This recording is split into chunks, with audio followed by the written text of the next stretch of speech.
This information is for educational purposes only and should not be construed as financial advice.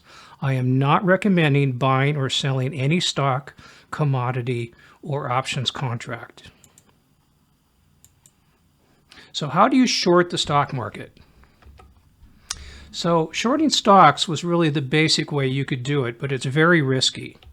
So until recently, to short the stock market, you would need to borrow shares of a stock from your broker that you expect to fall in price and then sell those shares back into the marketplace. So if the stock price does indeed fall, then you buy the shares back at a lower price and return them to the lender, and then you pocket the difference as a profit.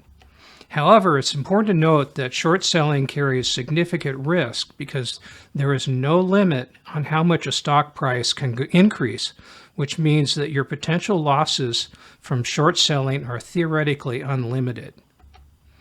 So you could also buy a put option, but they're complicated.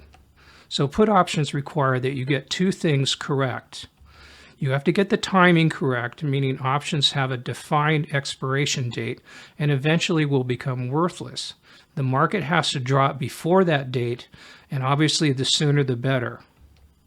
The direction, obviously the market has to fall or the option will eventually become worthless. So now there's a new product out there called Inverse ETFs, and they're much easier to trade and manage. So there's a much safer option, which is to buy an inverse ETF.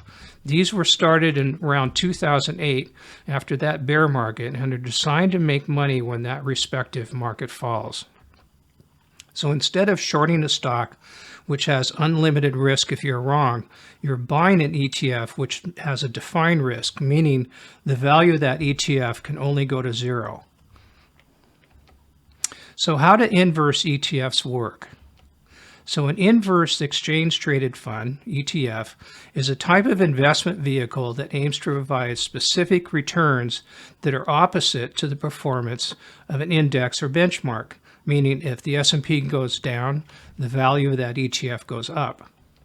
For example, if that index falls in value, the inverse ETF would rise in value by an equal amount. So inverse ETFs are often used by investors as a way to hedge against potential declines in the market or to profit from sudden downward price movements. So which markets can you trade with these ETFs? Well, right now, there are stock market indices such as the S&P and NASDAQ, many sectors such as technology or healthcare, quite a few commodities such as gold or oil, and currencies such as the US dollar or the euro. So a leveraged ETF is designed to profit from the market at an increased amount than the average unleveraged ETF. So what that means is that they're amplifying the returns of the underlying index or benchmark. So leveraged ETFs can also be either long or short, meaning that they are designed to amplify the returns of an index or benchmark when it rises in value, which is a long leveraged ETF, or when it falls in value, which is short leveraged ETF. So it's important to note, though, that leveraged ETFs are highly volatile and they're much more risky than the unleveraged ETF in that particular market. So how do you trade these ETFs? So they can be traded in any stock brokerage account. However, your broker may require that you have a margin account and require that you sign disclaimers such as that you understand the risks involved.